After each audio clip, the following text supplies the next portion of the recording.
Addiction à une autre personne. Comment réagir dans ces conditions? Bonjour à toutes et à tous et bienvenue dans cette minute coaching. Je suis Alex Cormon, votre conseiller sentimental depuis 2007 et coach en développement personnel. Alors je voulais voir avec vous, est-ce que vous pensez que c'est raisonnable d'être addict à une autre personne? Bien évidemment, la réponse est non.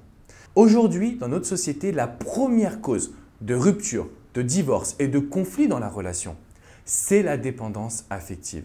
Imaginez-vous aujourd'hui être capable de complètement gérer vos émotions, gérer votre indépendance personnelle, donc votre équilibre de vie en quelque sorte.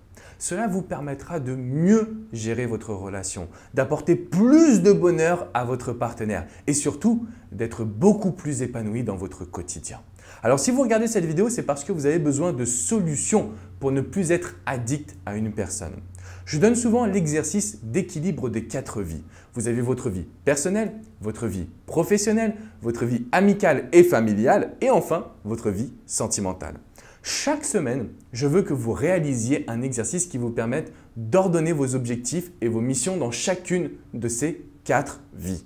C'est très important parce que c'est ce qui va vous permettre d'éviter d'être trop addict à une situation, donc addict à la vie sentimentale. Il faut que vous arriviez à mettre votre énergie sur les 4 niveaux qui vous apportent le plus de bonheur aujourd'hui et surtout le plus de stabilité. Donc premièrement, faites cet exercice chaque semaine et concentrez-vous sur tous les niveaux de votre vie.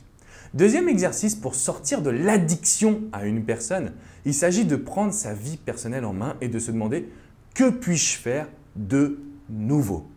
Alors si vous me dites « Alex, moi j'aime bien aller à la piscine », ça n'est pas nouveau. On veut de la nouveauté. Cette vie, elle est assez formidable. On est rentré dans une société de consommation, c'est vrai, où les valeurs se perdent un petit peu, mais où on a accès à des choses extraordinaires. Aller faire du karting, aller faire un trek, une randonnée, une expo photo, discuter avec les gens, un cours de salsa, de kizomba. Vous pouvez profiter de votre vie.